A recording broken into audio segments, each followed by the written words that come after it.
Hello, Frugal Force. This is Captain Frugal reporting for duty. And today I want to talk about a subject that hits close to heart here, and that's about our video game and comic book backlog. Yeah, I'm not exactly a collector per se. I only buy what I plan to read and what I plan to play. So, bearing that in mind, even with that, I've amassed a pretty darn huge collection, if you will. Before I jump into that, if you want to help out this channel, hit like, subscribe, hit that notification bell, leave some comments down below. I'd love to generate conversation. If you find yourself in a good place financially, you can help the channel too. We have several options for you. We have a Patreon, we have a Streamlabs OBS for one-time donation, as well as Subscribestar, and we even have merch that you can go to redbubble.com and get it pretty much anything you want. That's Captain Frugal branded. All right, well, the shilling aside, let's talk about that backlog. The infamous backlog, the thing that piles up so much. And the reason I started thinking about this is, man, I get my pile is so big, I'm indecisive now, and I'm starting to wonder, am I even going to be able to read and play all this before I pass away? I know it sounds morbid, but as years go on, there's only so many hours in a day, and part of that to spurn that is the new video series that we have coming out starting early February, Frugal Rocks, which is about comic books and video games and just a fun time. One of the things we touch on is the games we beat from 2019. And just off my head and with a list I jotted down really quick, I think I had like 30 games that I beaten, which is much more than I realized I actually beat that year. Even with that said, my backlog I think is still outpacing the games I've beaten, and my comics log has done the same thing. As I have tons of books I still have to finish, like read the Sweetcast. I need to read the new Cyberfrog book.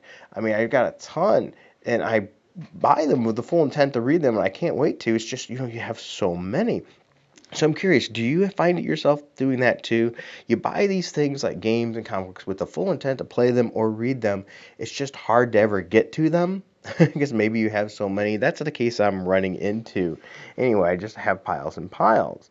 I just never seem to get to them. I look at these and it's just like, wow, I finally got to Half-Life 2 in 2019. And that game is supposedly amazing. Now, granted, it took me a while to get that game too. I didn't have it very long.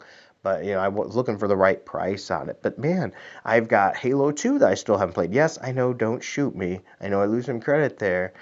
Gears of War 1, 2, and 3. There's just so much out there that I have a hard time getting to it.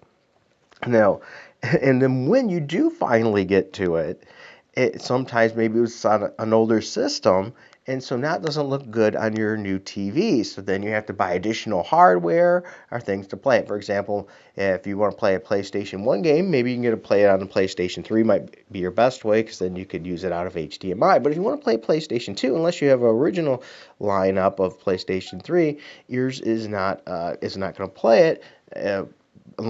There's a couple versions there that will, but most don't. And so there you have other options that you have to look into. So, for example, like my Dreamcast and things like that, you can buy HDMI connections too now, and that's one of the things I've been doing, which is wonderful. Or I've recently purchased a Retro Tink, and I'm been in the process of reviewing that. I'm testing it out on different things, and I'm going to do a review. So expect a review, an unbiased review of the Retro Tink. For playing games on older TVs and things. So there's another issue there you have to go through to do that. So it's just amazing how they build up so much as and then what we have to do just to play them. But I still have that full intent. So I have all these games, and then I bought a PlayStation 4 because I got a great deal for a PlayStation 4 Pro with the VR for $200. And I went on Twitter and said, hey, what games should I get? And I had a lot of great responses from everybody. And I bought a bunch of those games because I found them cheap. And I've only played Fortnite on it because Little Frugal wanted me to play that with them. And that was free. And so far, Friday the 13th, because I want to unlock all the Jason Voorhees, right? All the versions of them from the movies. So it's taken a long time to do all that. So I'm one of those kind of people, too, that sit there and I'll play a game. I want to play it until I beat it before I move on to the next game. With the exception of what I might do if it's like, an 8-hour game or something with a storyline, I'll do that once in a while. I'll play some arcade games in between, because usually your classic arcade games, you can play for a few minutes and be done, or finish them up in 40 minutes or less. So good for quick sittings and things like that. Like I might hop on Golden Axe and beat Golden Axe, or Burger Time or something like that. I'm curious, do you do that too? Do you have to play a game all the way through and beat it before you start the next one in your backlog? That tends to be my thing. So then if I'm stuck on a game, it's going to take even longer. Which, speaking of which, I'm so indecisive now. I've got so many, it makes it hard to pick. Do you have that problem too? What game do I pick next? What comic book do I pick to read? Because you have so many.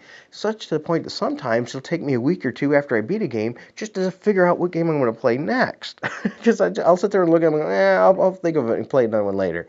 And then during that period of time, I'm usually reading more. So I'll read a lot more comic books and stuff while I'm indecisive of what game. I was so indecisive last time that I had Little Frugal pick out which game I was to play next. I'm interested in that, by the way. You could see that. We discussed that on the new Frugal Rocks video series. That's going to be monthly. It's coming out starting early February. Yeah, another plug. Definitely check it out. I think you're going to enjoy it, where we talk about these kinds of things, the games, the comic books that we enjoy, and we hope to get a good response in the comment section from you all too as well. So that way we can all share what we truly enjoy, as well as having random guests pop in and things like that, just to put a spotlight on the community and help everybody out. But that's it. My game log continues to grow. My amount of systems continue to grow, because when I find a great deal, I just have to pick it up so that way I can get more stuff for that. And I find myself going, am I ever even going to have time to play all this or read all this? Well, that's me. I'm interested to see your take on this too. So definitely can't wait to hear from you. And until next time, keep it frugal.